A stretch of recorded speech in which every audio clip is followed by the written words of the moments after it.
What's the word, ladies and gentlemen? This is Andrew. In today's episode of Is It Worth It, we'll be talking about Phoenix.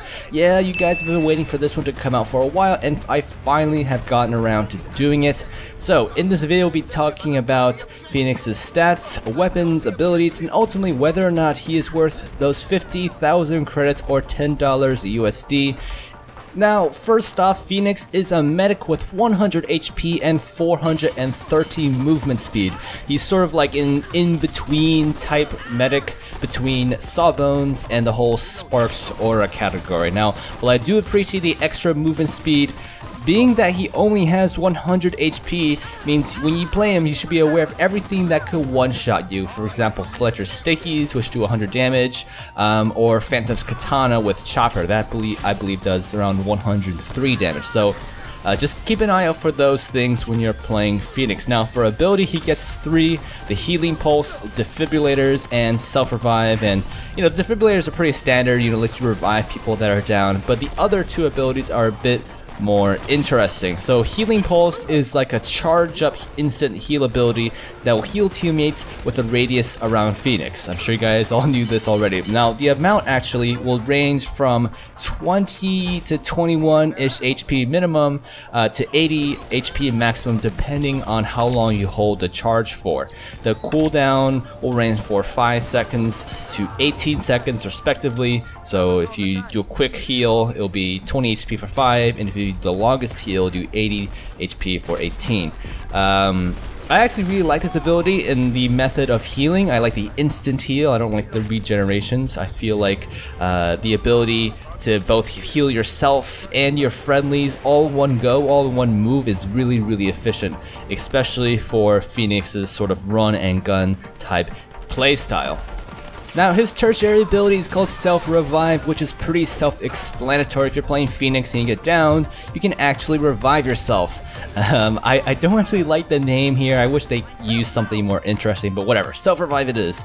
It takes about 3 seconds to pull yourself back up, but if you manage to pull it off without being finished, you'll be back up to full HP. When I first saw this ability, I thought it was going to be extremely underwhelming because it's so easily countered, at least on paper. However, playing Phoenix for I don't even know how many hours for the past week or so, I found it actually to be pretty handy. Especially when I'm with friendlies and the enemy has to make a choice whether or not to take the time to finish me off, engage my friends who are covering me, or run. You know, with these 3 options, I'd say my odds are pretty good on pulling off the revive. However, if you get caught alone as Phoenix, it's pretty unlikely that the enemy will let you get that revive off. Also, one more thing about the self-revive is that if they finish you off while you're in the revive animation, you will still be finished and you'll have the ridiculously long self-revive cooldown of 1 whole minute. So just kind of be aware of the timings when you're trying to use this ability. Don't use it if the timing isn't perfect. Alrighty, so next up, let's take a look at Phoenix's weaponry. For primaries, Phoenix is blessed with the option of 3 different awesome SMGs, the Hawkfear, or Hotchfear, however you want to pronounce that, the Krotzny, and the Kek-10.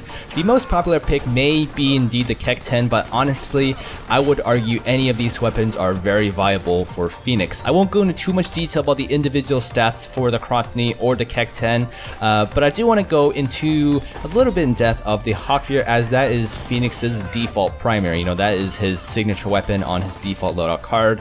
At the time of making this video, the Hawkfear will hit for 9 damage, a bullet to the body, or 18 damage to the head. Now, the rate of fire is going to be 812 RPM. The magazine size is also quite hefty at 55 rounds, and the reload speed is 1.8 seconds. The DPS of the Hawkfear is 122 if you land all body shots, but the main selling point of the Hawkfear is how accurate it is. It may not have the best DPS at 122, but given that it is a laser with extremely low spread per bullet, you can easily hold down the trigger without being punished with too much bloom per shot. It's really up to you guys which primary you use, but for me, the Hawkfear is one of my favorite SMGs now, especially since the Krotzny's nerf in accuracy. Now for secondaries, Phoenix gets the user selection of semi-autos, you know, the Calden, the M9, and the Selbstat. You guys know my opinion of the Calden. Psst, I prefer the other 2 pistols. but any of these are fine as finisher weapons. Now for loadouts, I want to say the vast majority of loadouts for Phoenix are all quite good. I can see that splash damage is trying to make things a little more balanced across the loadout cards. They try to put at least one support augment on every loadout. In my opinion, it really comes down to which primary weapons you prefer, and also which support ability you want the most on Phoenix. You know, do you want the Hawk Fear with Healing Reach, or do you want the Krotzny with, I don't know, Potent Packs, for example? It really all depends on which combination you would like. If you want maximum support abilities all in one go, you would have to go with the KE81 Technical Operative. That one will give you the Hawk Fear, SMG, Potent Packs, as well as extra supplies, but that's just if you want like maximum support augments all in one loadout card. Now for the last bit here, the playstyle of Phoenix is much more aggressive than the other medics. You know, he's a bit more faster paced than Sawbones and arguably has a better selection of weapons. His instant heal that he gets with his healing pulse is amazing, as it can really catch a lot of enemies off guard, you know. This plus the fact that you can actually sprint while charging it, you know, that adds even more versatility to this ability.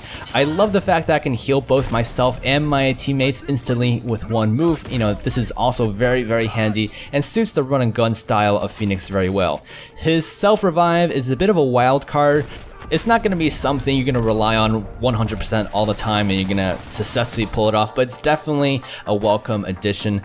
Also, I just want to add that because Phoenix is relatively squishy, you know, 100 health isn't anything to write home about. You're gonna have to really utilize the extra speed during your strafing to win duels. You know, utilize that 80-80 strafing, and also try to get headshots. You gotta be a bit more accurate to win those 1v1 duels, especially versus mercenaries with more HP than you. With that said, I really enjoyed playing Phoenix, guys. However, is he worth purchasing for you? That's the real question. Well, it sort of depends. If you have Sawbones and you already have like another mercenary that you want to buy, I'd say skip Phoenix for now, because Sawbones will fill that medic role just fine. Sawbones is a bit more quote-unquote ordinary, I guess, when you compare him to Phoenix. You know, he's very standard as far as his gameplay. However, he's a very solid and consistent medic. However, if you don't have a main medic picked out yet, you know, besides Aura or his default, and you enjoy like the high risk, high reward, fast paced style of Phoenix, I would highly recommend him as a purchase. Anyways, I hope you guys enjoyed this video. Let's shoot for 100 likes on this one. Now, if you're new to my channel and this is the first video you are seeing of mine, be sure to check out my other videos. I got tons and tons of Dirty Bomb content. With all that said and done, I think I'm just about done for today. So until next time, guys, I'll see you around.